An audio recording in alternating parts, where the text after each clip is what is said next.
Si tu as cliqué sur cette vidéo et que tu suis régulièrement notre chaîne YouTube, c'est que tu n'es clairement pas quelqu'un de bête. Faut le dire franchement. Une personne avec une intelligence limitée ne s'intéresserait sûrement pas au sujet qu'on aborde ici. Elle irait plutôt perdre son temps sur des trucs futiles, sans profondeur. Ici, on parle de choses sérieuses, d'enjeux de fond, de ce qui construit ou détruit notre avenir. Et justement, si tu es un minimum attentif à ce qui se passe autour de toi, tu sais que le monde traverse une période tendue, les tensions au Moyen-Orient, la guerre entre la Russie et l'Ukraine, l'Europe qui se remilitarise, les alliances qui se recomposent. Mais derrière ces conflits visibles, il y a une autre guerre, plus silencieuse, plus stratégique, une guerre technologique. Aujourd'hui, ce ne sont plus les soldats qui mènent les combats, ce sont les drones, les satellites, les intelligences artificielles. L'arme, c'est la data. L'armée, ce sont les ingénieurs et les développeurs. Même les idées ne passent plus par des discours politiques, mais par des vidéos, des algorithmes, des plateformes. On est en plein cœur d'une guerre idéologique menée par les réseaux sociaux. Chacun impose sa vision du monde à travers ses outils. Les Américains ont Facebook, Instagram, YouTube, les Chinois ont TikTok, et nous, on consomme, on subit. En Afrique et en Guinée en particulier, on utilise tous les jours des plateformes qu'on ne contrôle pas. WhatsApp, Telegram, Imo. Si demain ces États décidaient de nous les couper, on serait paralysé. Même nos infrastructures Internet dépendent d'eux. Et pendant ce temps, on prend du retard. Beaucoup de retard. Je ne suis même pas certain que 20 fonctionnaires sur 100 en Guinée soient capables d'expliquer ce qu'est une start-up. Pourtant, ce sont ces start-up qui redessinent le monde. Si on ne se réveille pas maintenant, on risque de se faire écraser par cette révolution silencieuse. Et le plus grave, c'est qu'on ne verra même pas le mur arriver. C'est justement de ça qu'on va parler aujourd'hui, avec Fodé Momo, entrepreneur du digital, cofondateur de Nimba Solutions et Nimba Hub, un acteur clé de l'écosystème tech guinéen et membre de l'équipe derrière le projet 1000 Tech Leaders qui vise à former la prochaine génération d'ingénieurs guinéens du digital. Si tu veux vraiment comprendre les enjeux, reste bien jusqu'au bout de cette vidéo. A tout de suite. Ce contenu est produit par Starter Productions. Salam Momo, comment est-ce que tu vas? Je vais très bien, et toi? Ça va tranquillement. On est où aujourd'hui? On est à la Cité des Sciences. Pour votre événement? Pour l'événement 1000 Tech Leaders. Ok, du coup toi tu es entrepreneur dans le digital, en gros vous accompagnez les startups à matérialiser leurs idées. Est-ce que tu peux te présenter pour les gens qui ne te connaissent pas? Je suis Fodé Momo Bangoura, je suis entrepreneur guinéen depuis 10 ans maintenant. Je suis fondateur et manager de Nimba Solutions.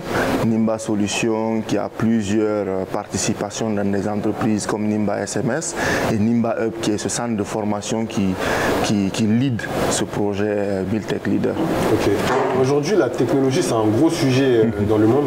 On voit partout dans le monde, en fait c'est devenu un facteur d'influence.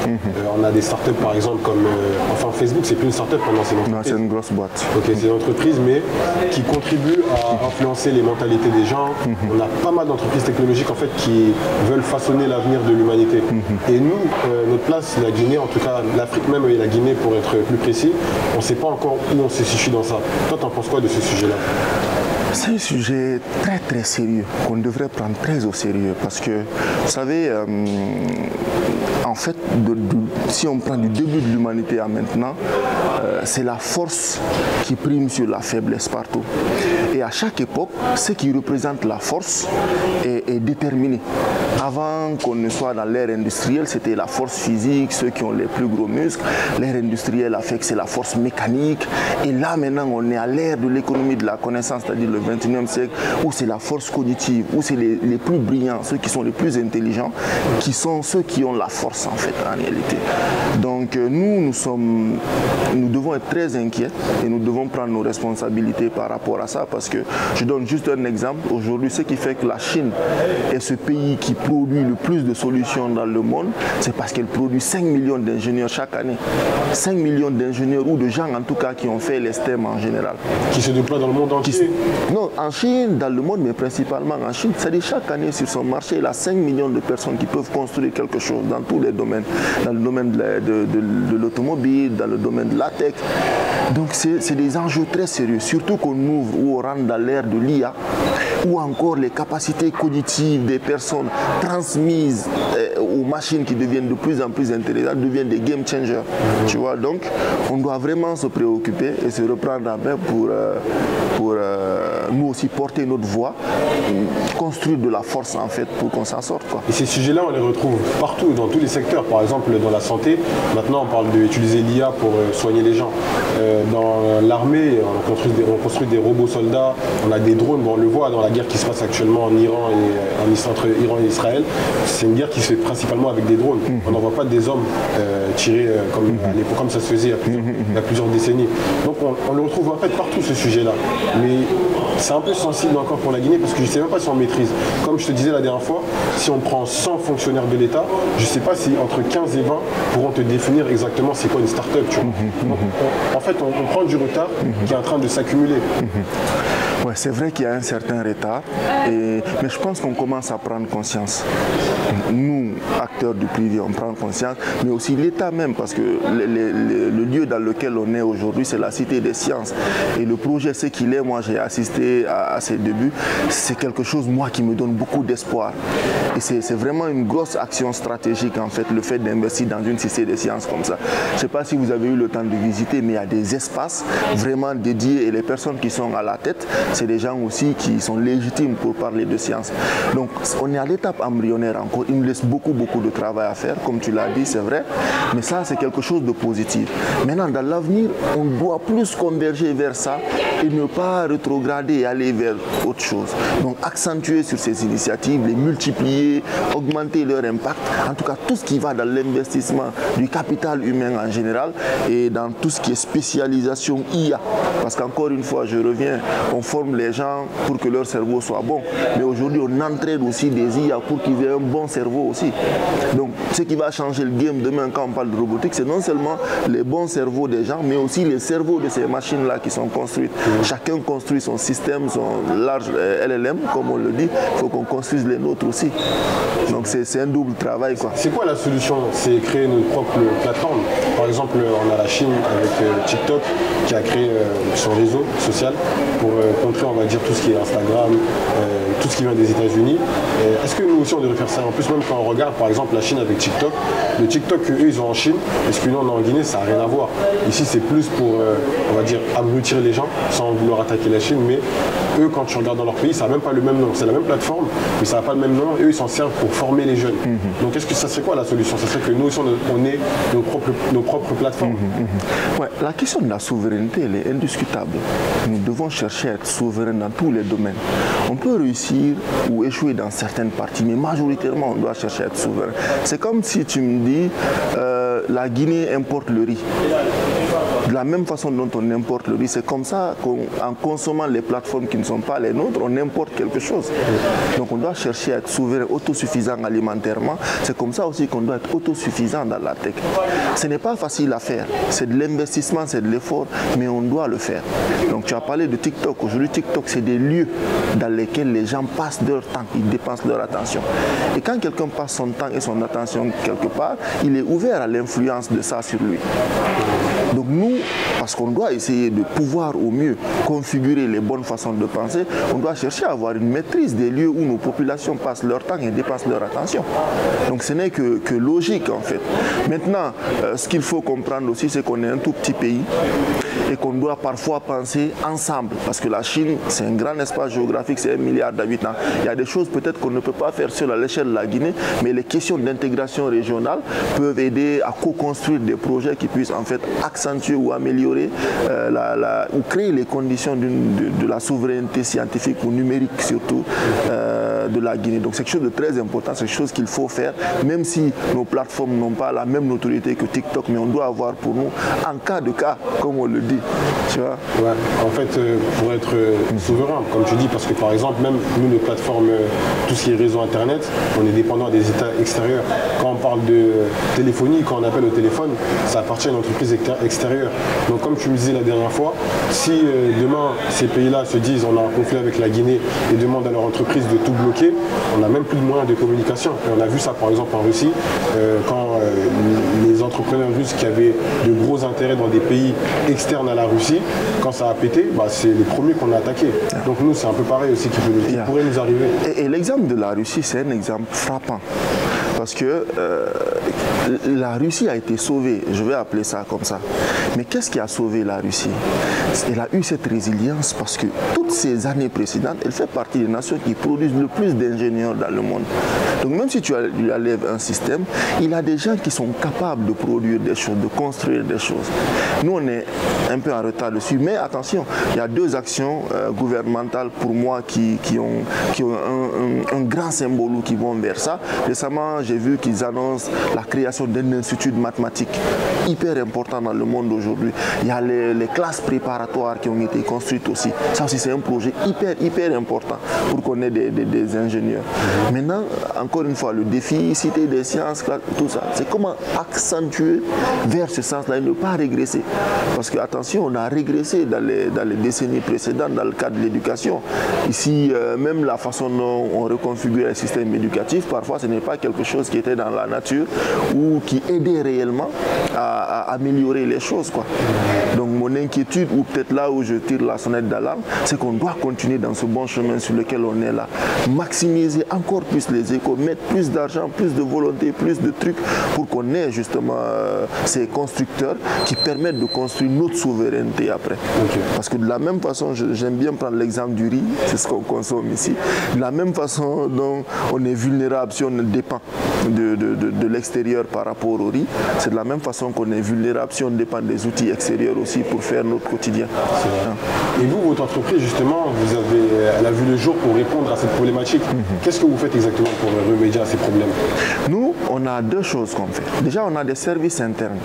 Des services où, à la demande d'une institution, d'une organisation ou d'une entreprise, on vient faire sa transformation digitale. On vient créer les outils dont il a besoin pour... Tu vois, je donne un exemple. L'État peut vouloir tout à l'heure que tous les Guinéens soient au courant des dernières indications de la Constitution. Donc nous, par exemple, on peut créer une appli mobile pour que tous les Guinéens soient au courant. L'État peut vouloir faire en sorte qu'il y ait une IA sur laquelle, quand le Guinéen chatte, toutes les informations dont il a besoin pour le tourisme en Guinée, par exemple, ou toutes les informations dont il a besoin pour les procédures administratives soient disponibles. C'est un enjeu. Donc nous, on peut construire des outils comme ça parce qu'en interne, on a développé des capacités pour ça. Maintenant, la question de la souveraineté, là, elle est aussi l'État fait recours à des cabinets extérieurs ou met tout ça sur des serveurs extérieurs. On est à risque, malgré que peut-être le truc cela arriverait, mais il y a un risque, parce que l'État n'a pas de contrôle dessus. Nous, on est là. Si quelque chose se passe, au pire, si ça se passe mal, ça se règle ici, quoi. J'ai vu, parce que ce que tu dis, en fait, ça s'est déjà passé. J'ai vu une vidéo, je suis tombé dessus hier ou avant-hier. En 2015, en fait, ceux qui s'occupaient de tout le système de santé de la Guinée, c'était des États externes à la Guinée. C'est le pays. Et en fait, ce qui s'est passé, c'est que c'est eux qui avaient les informations avant même que les Guinéens l'ont. Donc, quand Ebola, ça a explosé en Guinée, eux avaient l'information et quand ils l'ont sorti à l'extérieur, bah, ça a mis la Guinée dans une image un peu bizarre. Parce que tout le monde... En fait, c'est la Guinée directement qui a été associée à Ebola. Et même maintenant, je ne sais pas... J'ai cru, je n'ai pas vérifié l'information, mais j'ai cru voir sur les réseaux que nos données sur les permis ne sont pas hébergées ici, qu'on n'en a pas accès. Tout ça, c'est des enjeux, il faut faire attention. Il faut qu'on puisse récupérer nos données, qu'on les héberge ici, qu'on les traite ici. Parce que l'information, c'est quelque chose d'important. Si d'autres personnes nous connaissent mieux qu'on se connaît, ils sont plus à même de faire valoir leur intérêt ou de faire progresser les choses vers leur intérêt au détriment des nôtres, quoi. Donc ça, c'est vrai. En tout cas, on va mettre un numéro en bas où les gens pourront appeler pour toutes les personnes qui ont des projets dans le digital où vous aurez la possibilité de les accompagner. Et du coup, là, aujourd'hui, on a un événement spécifique où, en gros, c'est quoi? Vous avez formé, en fait, des jeunes. C'est quoi le projet exactement? Justement, nous, dans cet élan de pouvoir apporter des réponses sur le secteur technologique, on s'est rendu compte que la ressource humaine, c'est ce qui manque. Comme on l'a dit tout à l'heure, la Chine produit plus de 5 millions de personnes quasiment, ou à peu près 5 millions de personnes qui sont issues des STEM et ingénierie en général. On s'est dit que, ok, nous aussi, chaque année, on va essayer de produire 1000 jeunes. Focus spécialisé sur les métiers du digital. Les former, les équiper. C'est vrai que les jeunes, ils n'ont pas l'argent pour payer, ils n'ont pas de moyens pour payer des formations de qualité. Nous, on essaye de mettre à contribution des mentors, des partenaires, des institutions et nous-mêmes nos moyens pour qu'on puisse les former chaque année. Et on verra. L'année passée, on a fait un premier test où on a pris juste 130 jeunes. Cette année, on va en former 1000. Et les 130 jeunes qu'on a formés pour tester, voir, ça a complètement réussi parce qu'il y a plus de 51 jeunes qui ont été recrutés. Aujourd'hui, ils sont insérés professionnellement à EcoBank, à Cashmove, à l'Anala Group et dans des startups comme Mansa Talent. Donc, cette cheville ouvrière, cette main-d'œuvre, cette workforce qui minait nos capacités à progresser est en train de se résoudre grâce aux initiatives de ce type-là. Et la nôtre en fait clairement partie. Moi-même, mon entreprise, à l'heure où je te parle, j'en ai pris 5. Et ils m'aident énormément. Ils sont impliqués dans des projets connus, comme TikTok par exemple. La main-d'œuvre qui est derrière TikTok Drive, ces jeunes de 1000 Tech Leaders font partie. S'ils n'étaient pas là, TikTok Drive aurait eu des problèmes. Ils auraient eu des problèmes parce que localement, si tu n'as pas de gens qui peuvent répondre, il te faut faire appel à une main-d'œuvre étrangère. Ce n'est pas évident. Des Indiens ou tout ça qui ne connaissent pas le contexte local et parfois qui ne sont pas forcément compétents.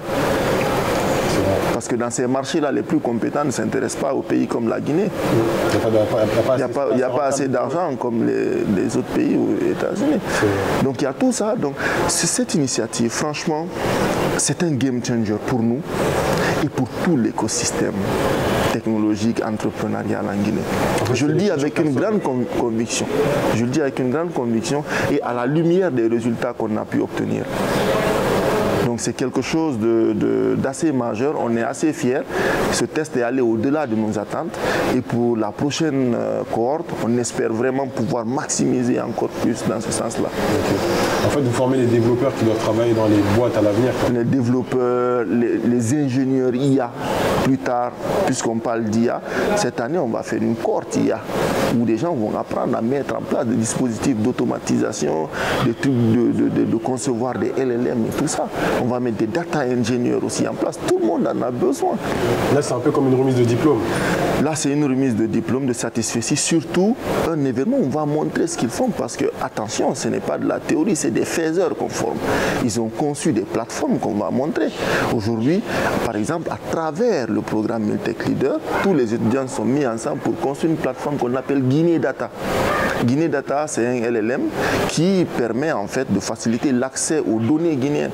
Donc ils ont réuni toutes les informations, toutes les données secondaires disponibles sur Internet, qui mettent dans le LLM, dans l'IA, pour que toi, à travers un chat, tu puisses savoir il y a combien d'élèves à Zérékoré, il y a combien de riz qu'on importe par année, que ça soit accessible pour toi, comme si tu fais ce que ChatGPT fait.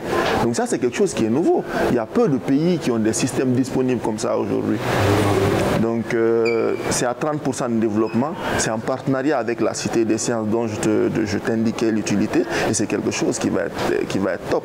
Et chaque année, on va faire un projet d'utilité publique. Bon, l'État, pour qu'il le fasse avant, peut-être il aurait déposé des millions de dollars, mais nous aussi, vu qu'on est dans le besoin, on est guinéen, on peut le faire aussi, tu vois, on le fait et tout le monde en bénéficie. Les gouvernants en premier, nous les entrepreneurs, les consultants, tout le monde. Quoi. À tout le monde. Et la donnée, c'est un enjeu quand même assez stratégique et important. C'est vrai. Bravo en tout cas et bonne continuation pour la suite. Merci. On va montrer un peu l'univers de l'événement, à quoi ça ressemble, comme ça les gens pourront juger par eux-mêmes. Ok. On se dit à bientôt. Merci, Basekou.